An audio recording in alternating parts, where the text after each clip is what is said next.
Hello and welcome. Today we're telling one of the most powerful stories of faith, integrity, and courage in the Bible, the story of Joseph and Potiphar's wife, found in Genesis 39. Joseph had already endured deep betrayal, sold into slavery by his own brothers. He was taken far from home and brought to Egypt. There, he was purchased by Potiphar, a high-ranking Egyptian official and captain of Pharaoh's guard.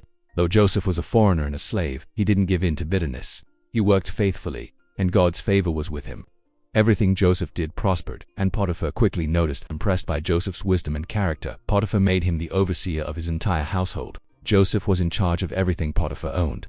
But Joseph wasn't just wise and responsible, he was also young, strong, and very handsome.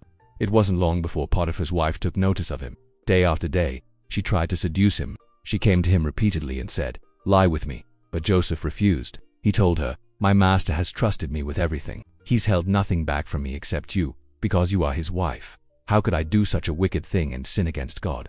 Still, she would not give up. One day Joseph entered the house to do his work. No one else was inside. Potiphar's wife saw her chance. She grabbed him by his cloak and again demanded, "Lie with me." But Joseph tore himself away, leaving his cloak in her hands, and ran out of the house. Angry and humiliated, she screamed and called for help. When others arrived, she held up his cloak and accused Joseph of trying to assault her. When Potiphar came home, she repeated the lie. Potiphar, furious and hurt, had Joseph thrown into prison. Joseph had done the right thing. He honored God and resisted temptation. Yet instead of being rewarded, he found himself behind bars. It seemed deeply unfair. But even in prison, the Lord was with Joseph. God showed him kindness and gave him favor in the eyes of the prison warden. Joseph's character and integrity remained strong, even when life was unjust. Joseph's story shows us that doing the right thing isn't always easy, and it may even come with unfair consequences. But staying faithful matters.